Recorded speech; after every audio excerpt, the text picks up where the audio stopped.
Ils étaient plusieurs centaines d'opposants à avoir manifesté hier dimanche à Lomé, dénonçant un basculement autoritaire, l'instrumentalisation des institutions et l'élimination systématique de toute alternative démocratique.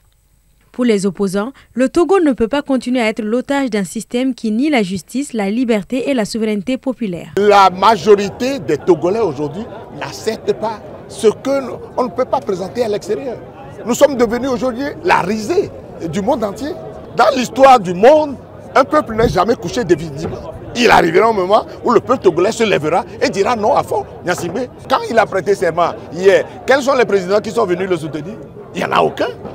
Il n'y a aucun président en exercice qui est venu assister à son folklore-là. Une manifestation organisée au lendemain de la prestation de serment de Faure Gnassingbé en tant que président du Conseil des ministres du Togo, plus haute fonction du pays et sans limitation de mandat. Nous, Faure Gnassingbé, président du Conseil désigné conformément aux lois de la République, jurons solennellement de respecter et de défendre la Constitution que la République togolaise s'est librement donnée, serviteur du peuple, de défense de la patrie, de son intégrité territoriale et que par l'intérêt général. En effet, l'entrée en fonction du président du Conseil est la dernière étape du changement constitutionnel amorcé l'an dernier. L'opposition a depuis critiqué la réforme, affirmant que c'est un moyen pour le président Faure de rester indéfiniment au pouvoir. Pour les autorités, en revanche, il s'agit au contraire de dépersonnaliser le pouvoir.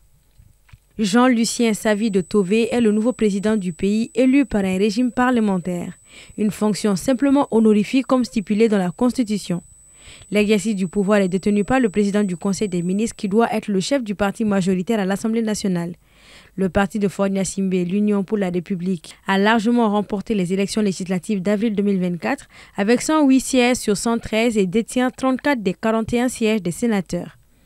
Ce triomphe électoral aux législatives et sénatoriales en tant que chef de l'État sortant, qui pouvait se représenter une dernière fois en 2025 selon la réforme constitutionnelle, lui assure de rester le maître du Togo pour au moins les 6 prochaines années alors qu'il dirige le pays depuis 2005.